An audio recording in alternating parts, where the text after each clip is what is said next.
वर्तिका study centre में आपका स्वागत है। कक्षा 10 साइंस में भौतिक विज्ञान पार्ट में महत्वपूर्ण आंकिक प्रश्नों के विषय में आज हम आपको बताएंगे, जो परीक्षा की दृष्टि से बहुत ही महत्वपूर्ण है। पहला जो क्वेश्चन है, अवतल दर्पण के मुख्य अक्ष पर ध्रुव से 36 सेंटीमीटर की दूरी पर स्थित कोई वस्तु है, उसका प्रतिबिंब वस्तु के ऊपर ही बनता है, फोकस दूरी बताइए। तो अवतल दर्पण कोई है और उसकी अक्ष पर दर्पण से 36 सेंटीमीटर की दूरी पर कोई वस्तु रखी है और उस वस्तु का प्रतिबिंब भी उसी पर बनता है, तो फोकस दूरी निकालनी है। तो u की वैल्यू है, ये u मीन्स दर्पण से वस्तु तक की दूरी इज इक्वल टू आएगा -36 सेंटीमीटर। और जो प्रतिबिंब बनना है वहीं पर प्रतिबिंब बनना है, उसी वस्तु पर ही प्रतिबिंब बनना है, इसलिए v की वैल्यू भी -36 लिखी जाएगी। और f निकालना है, 1/v plus 1/u is equal to 1/f। v की वैल्यू ये हमने लिखी है -36 और u की वैल्यू भी -36 लिख दी, ये वाली 1/f हो गया है। इसको हल कर लिया है तो ये देखिए ऊपर -1 और -1 क्यों हो जाएगा -2/36 डिवाइड कर दिया तो फोकस दूरी निकल गई है 18 सेंटीमीटर। ये आंसर आपको मिल गया कि अवतल दर्पण की फोकस दूरी हो गई 18 सेंटीमीटर। अगला क्वेश्चन दिया हुआ है, निम्नलिखित वैद्युत परिपथ में ज्ञात कीजिए। यानी ये परिपथ नीचे बना दिया है, ध्यान दीजिएगा।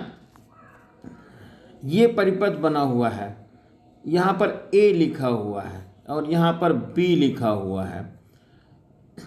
पहला जो प्रतिरोध है वो 2 ओम का है और दूसरा प्रतिरोध ये R ओम का है और तीसरा प्रतिरोध जो है वो 4 ओम का है। ये 3 प्रतिरोध लगे हुए हैं, 2 ओम और ये R ओम जिसकी वैल्यू नहीं पता है, और तीसरा जो प्रतिरोध है वो 4 ओम है।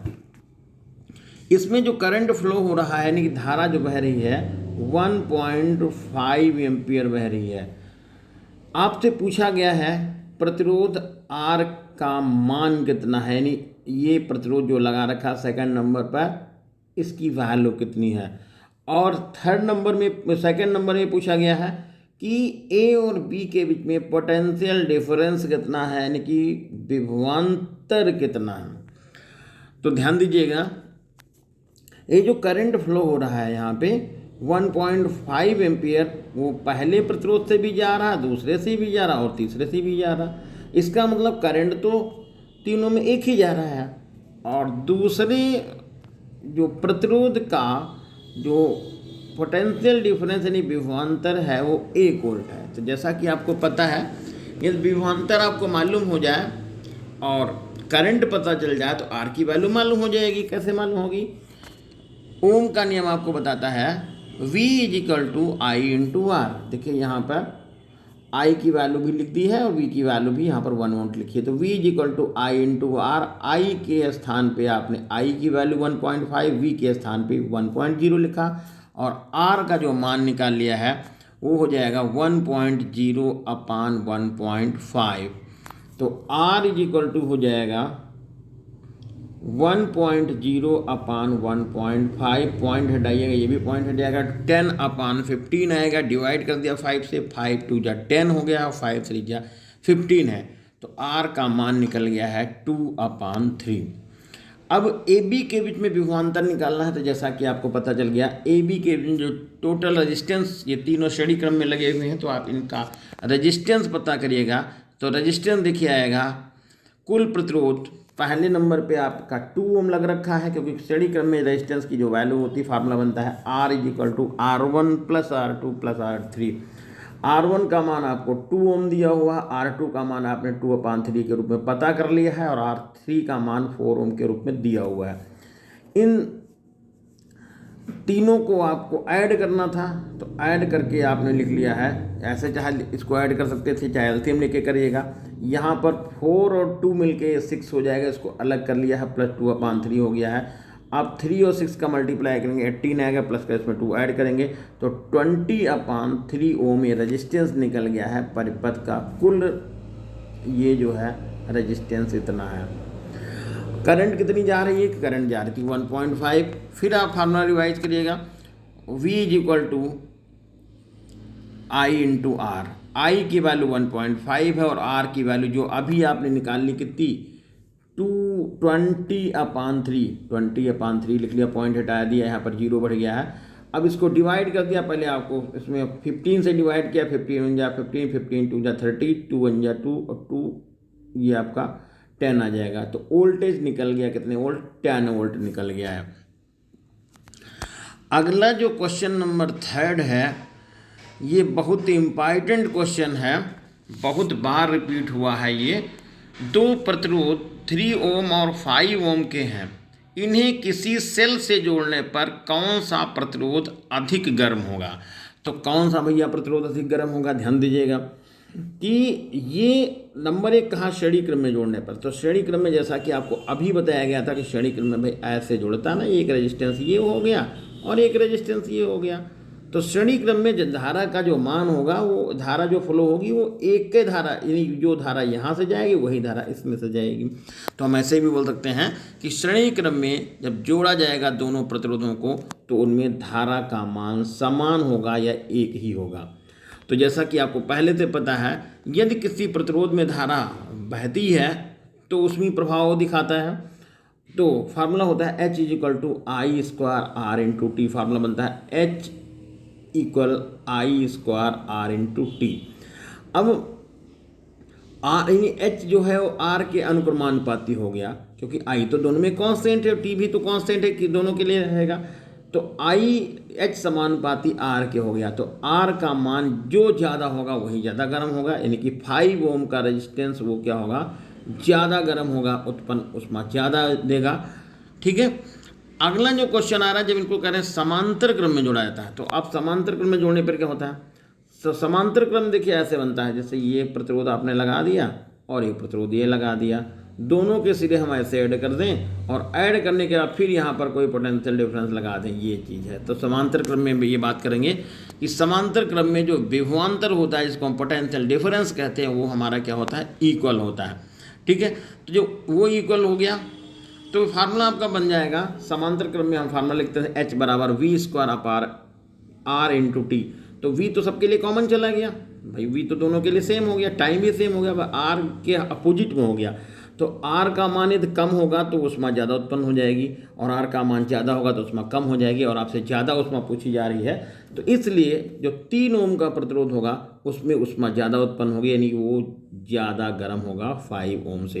तो ये आपको फिर ऐसे भी ध्यान रखना है कि ये श्रेणी क्रम में आप जोड़ते चले जाते हैं प्रतिरोधों को, तो उसमें धाराएं पास करेंगे तो जो सबसे ज़्यादा प्रतिरोध होगा वो सबसे ज़्यादा ऊष्मा देगा, और यदि इसको समांतर क्रम में कर दें तो जो सबसे कम जिसका प्रतिरोध होगा वो ज़्यादा ऊष्मा देगा। या हम इसको ऐसे भी क्वेश्चन समझ सकते हैं, जैसे मान लीजिए आपके पास 4 बल्ब हैं, 4 बल्ब को श्रेणी क्रम में आपने जोड़ दिया, सबके वाट अलग अलग हैं, तो उनमें धारा एक ही जब पास करेंगे तो जो वाट जिसका कम होगा, जो बल्ब कम वाट का होगा, वो सबकी अपेक्षा तेज जलेगा। और समांतर क्रम में जैसा कि आपको पता है वो उल्टा होता है, जैसे आप 100 वाट का बल्ब लेके आइए और 40 वाट का बल्ब लेके आइए, घर में लगा दीजिएगा, तो 40 वाट का बल्ब जो होगा वो कम धीमा जलेगा और 60 वाट का बल्ब ज़्यादा जलेगा। जैसे एलईडी भी की आप बात कर लें, एलईडी आप जब 5 वाट की लगाते हैं तो कम लाइट होती है, आप यहाँ पर 9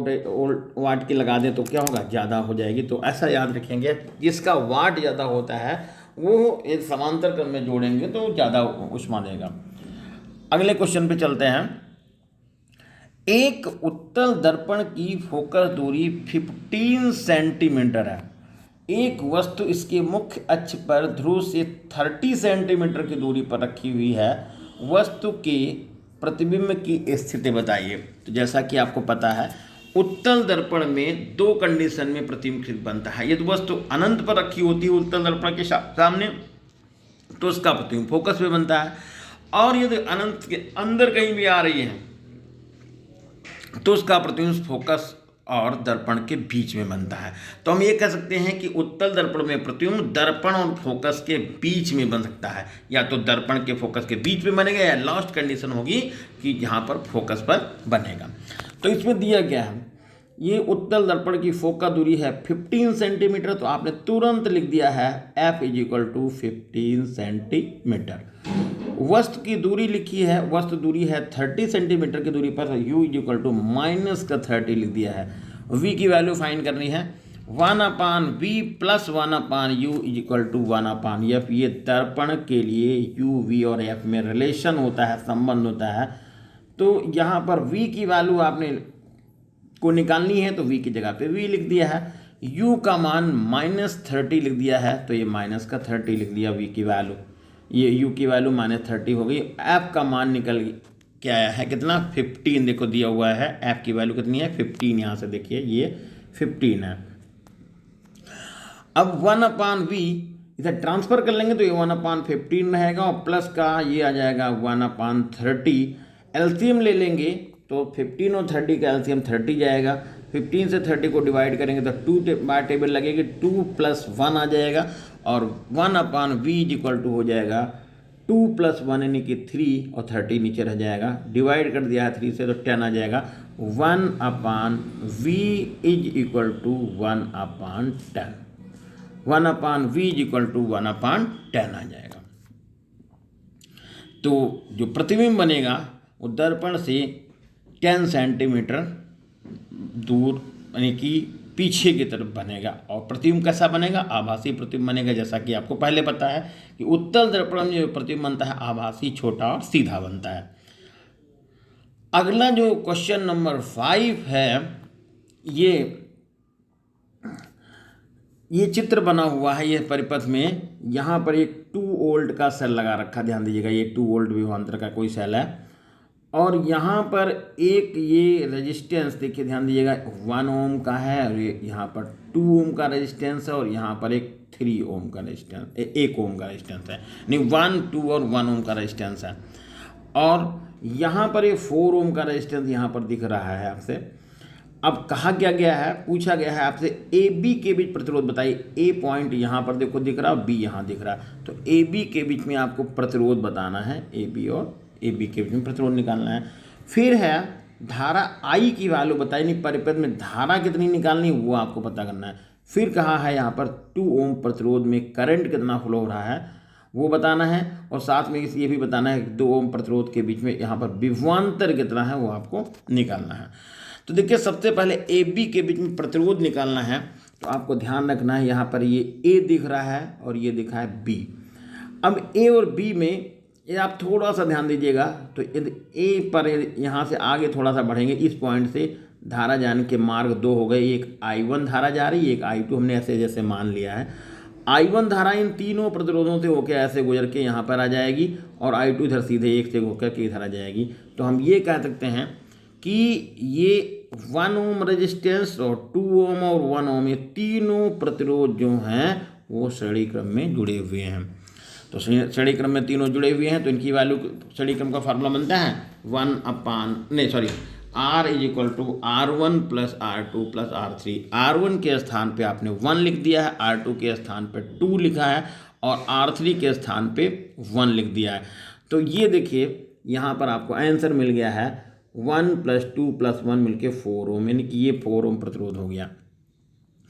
अब यदि यहाँ पर आप थोड़ा सा ध्यान दीजिएगा, तो ये जो 4 ओम का प्रतिरोध लग रखा है, यानी कि इन तीनों की वैल्यू 4 आई है, तो इन तीनों को हम हटा दें और इसकी जगह पे एक 4 ओम का प्रतिरोध लगा दें, तो ये तीनों के बराबर इसकी वैल्यू रहेगी। तो यहाँ पर ये इन तीनों का जो भी मान आ रहा है 4 ओम और ये 4 ओम प्रतिरोध, ये तो दोनों समांतर क्रम में लग जाएंगे। तो हमने यहाँ पर देखिए लिख दिया है कि परिणामी प्रतिरोध जो कितना निकला है, ये 4 ओम निकला है। इसके साथ में जो 4 ओम का प्रतिरोध पहले से लग रखा है वो समांतर क्रम में जुड़े हैं, तो टोटल परिणामी प्रतिरोध आपको निकालना है, तो 1/R dash is equal to 1/4 plus 1/4 मिलकर 2/4 आएगा, और ये R dash is equal to हो जाएगा 2 ओम। ये हमारा यहाँ तक पता चल गया है। अब AB के बीच में प्रतिरोध आपका 2 ओम निकल गया, तो एक आंसर तो आपको पता चल गया कि AB के बीच में प्रतिरोध कितना निकला, 2 ओम। अब करंट फ्लो करना है, करंट निकालना, कितनी करंट आ रही है परिपथ में, तो I is equal to V upon R। V की जगह पर आप 2 लिख देंगे और R का मान भी 2 है, तो करंट निकल गया 1 एम्पियर। यहाँ तक भी कोई दिक्कत नहीं है। अब देखिए यहाँ पर एक बात ध्यान रखिएगा, 1 एम्पियर करंट है। फिर से जरा इस फिगर को देखिएगा, यानी कि I की वैल्यू यहाँ पर 1 एम्पियर है, ये 1 एम्पियर I की वैल्यू। अब यदि आप देखें इतने का जो प्रतिरोध है वो है आपका 4 ओम, और ये इसका भी आपका 4 ओम प्रतिरोध है। तो जब दोनों प्रतिरोध बराबर हैं, वो भी पैरेलल जुड़े हुए हैं, तो दोनों में करंट तो बराबर जाएगा। इसका मतलब 1 एम्पियर जो करंट था वो करंट 1/2 एम्पियर नहीं, आधा करंट इधर की तरफ फ्लो होगा और आधा करंट इधर की तरफ फ्लो होकर के यहाँ पर आके 1 एम्पियर हो जाएगा। तो हम ये कह सकते थे कि 2 ओम जो प्रतिरोध यहाँ पर दिख रहा है ये वाला, ये 2 ओम प्रतिरोध में जाने वाली धारा हो जाएगी 1/2 एम्पियर। तो यहाँ पर ये 1/2 एम्पियर देखिए हमने यहाँ पर दिखा दिया है, 1/2 एम्पियर है। I1 की वैल्यू 1/2 कहाँ से आया है तो पता चल गया आपको। अब टर्मिनल विभवांतर पता करेगा, V is equal to I into R। I का मान 1/2 लिखेंगे और R की वैल्यू 2 पहले से वहाँ लिख रखी है, तो वो 1 वोल्ट का ये टर्मिनल विभवांतर हो जाएगा। तो इस तरह से थर्ड नंबर का भी आंसर आपको पता चल गया है। अगला क्वेश्चन देखिएगा, क्वेश्चन नंबर 6 है, एक वैद्युत चालक में 10 एम्पीयर की धारा बह रही है, इसमें प्रति सेकंड बहने वाले इलेक्ट्रॉनों की संख्या बताइए कि कितने इलेक्ट्रॉन एक सेकंड में इसमें से पास हो रहे हैं। तो I आपको दिया हुआ है 10 एम्पीयर, टाइम दिया हुआ है 1 सेकेंड। फार्मूला आपका बनता है Q equal I into T, और Q की जगह पे कितना लिख देंगे NE, तो हमने NE लिख दिया है। I की जगह पे I लिख दिया, T की जगह पे T लिख दिया है। तो N इज इक्वल टू हो जाएगा I into T upon E, N is equal to I into T upon E, N is equal to I into T upon E। अब I का मान आप 10 लिख देंगे, टाइम भी आप 10 सेकेंड लिख देंगे, और E की वैल्यू ध्यान रखना है, इलेक्ट्रॉन पे चार्ज 1.6 इंटू 10 की पावर -19 होता है। तो अब यहाँ पर पॉइंट हटा दिया, यहाँ पर देखिए 10 कर दिया है और इसको हल कर दिया तो हमारा आंसर मिल जाएगा, क्योंकि हल करने में कोई दिक्कत है नहीं। ऊपर 10 और 10 का मल्टीप्लाई करें तो 100 हो जाएगा, नीचे से 10 की पावर -19 जाएगी तो प्लस की हो जाएगी। तो n इज इक्वल टू हो जाएगा 100/16 इंटू 10 की पावर 19। इसको डिवाइड करके आप देखेंगे तो 6.25 इंटू 10 की पावर 19 इलेक्ट्रॉन इसमें से फ्लो होंगे, यानी कि तार से प्रवाहित होंगे। क्वेश्चन नंबर 7 है, संलग्न परिपथ चित्र में प्रकाश की किरण वायु से किसी दूसरे माध्यम में एंट्री कर रही है। देखिए वायु से किसी दूसरे माध्यम में आ रही है, तो आपको बताना है वायु के सापेक्ष माध्यम का अपवर्तनांक कितना होगा, यानी वायु के सापेक्ष माध्यम का अपवर्तनांक कितना होगा वो निकालना है। चित्र आप देखिए, ये देखिए एक बाउंड्री लाइन है जिसको हमने नाम दे दिया कोई AB, और इसमें जो चित्र बना हुआ है ये वाला एंगल 45 दिया है और ये वाला एंगल 60 दिया हुआ है, और ये ऊपर से नॉर्मल ड्रॉ किया गया है, यानी कि इस पृष्ठ पर ये लंब है। तो हमको इस वाले एंगल की ज़रूरत होती है, और इस वाले एंगल को पता करने के लिए 90 में से 45 घटा देंगे तो आपका ये 45 पता चल जाएगा। और इधर ये वैल्यू है R, इसको हमको ज़रूरत है। टोटल वैल्यू है 90 में से आप 60 घटाएंगे तो आपका 30 निकल जाएगा, ये R यहाँ पर। तो I की वैल्यू 45 और R की वैल्यू हो जाएगी 30, जैसे कि यहाँ पर I की वैल्यू 45, R की वैल्यू कितनी हो जाएगी 30। तो स्नेल का नियम लगा दीजिएगा, N is equal to sine I upon sine R, और साइन I की वैल्यू कितनी लिख देंगे, साइन I की वैल्यू हम लिख देंगे कितनी 45, और आर की वैल्यू 30 लिख देंगे तो एन का मान हो जाएगा 1/√2 और साइन 30 की वैल्यू 1/2। इसमें से जो है 1/2 ऊपर चला जाएगा तो ये आपका बन जाएगा यहाँ पे n = 2/√2। ये चीज़ यहाँ पर आई है। अब 2 को डिवाइड मतलब इसको 2 उसमें तोड़ दिया है रूट में, तो √2 ऐसे लिख दिया है जैसा कि आपको पता है। √2 और √2 को हम 2 बोल सकते हैं, तो यहाँ पर 2 लिख दिया। ये √2 है, √2 कैंसिल हो गया, n बराबर हो जाएगा √2 और ये हमारा फाइनली आंसर हो जाएगा y के सापेक्ष उस माध्यम का अपर्तनांक 1.14 या n = ये √2, तो √2 का मान होता है 1.414, तो n का मान हम लिख देंगे तो यह हो जाएगा n = 1.414। ये आंसर आपको पता चल गया है। अगला क्वेश्चन आ रहा है, एक सीधे लंबे तार में 100 एम्पीयर की धारा बह रही है, तार से 10 सेंटीमीटर की दूरी पर उत्पन्न चुंबकीय क्षेत्र का मान बताइए।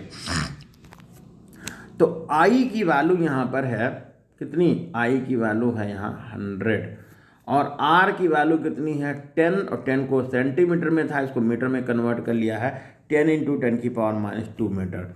चुंबकीय क्षेत्र की वैल्यू है B = ? जैसा कि आपको पहले से पता है, B = μ0/2πI/r। B = μ0/2πI/r। μ0/2π की वैल्यू 2 × 10⁻⁷ होती है, ये ध्यान रखना है।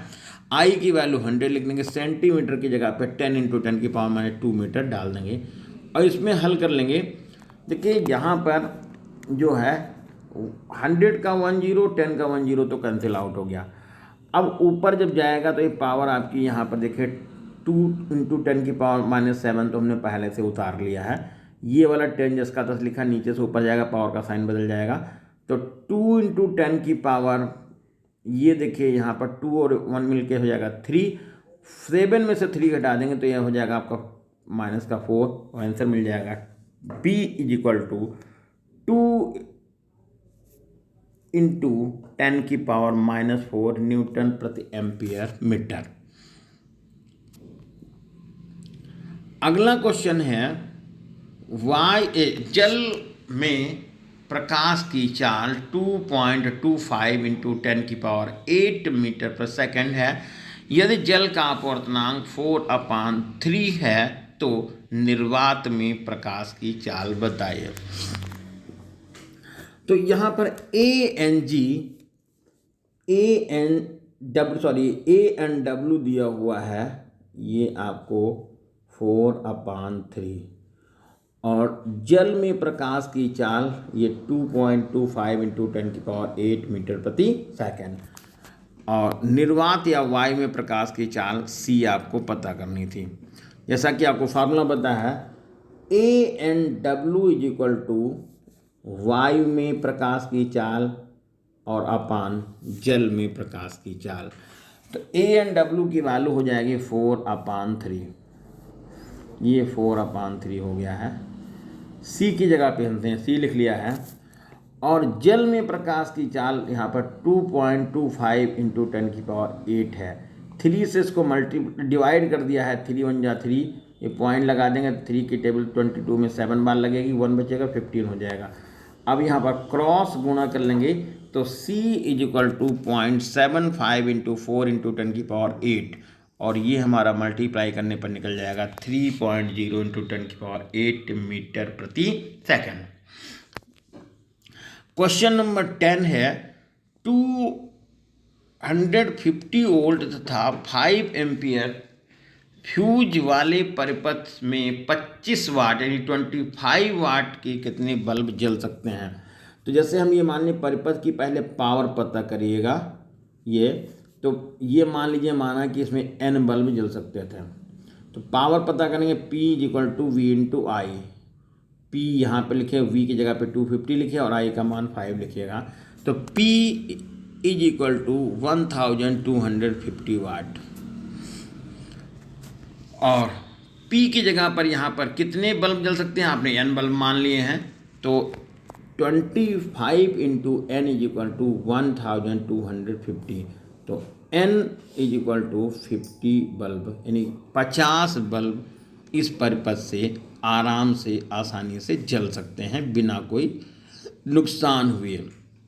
तो ये 10 क्वेश्चन हमने आपको दिए हैं जो बहुत ही महत्वपूर्ण हैं। आप इनको रिवाइज करिएगा बहुत अच्छी तरीके से। कोई दिक्कत है कहीं पर तो आप हमारे व्हाट्सएप नंबर से जुड़ जाइए 9415974552।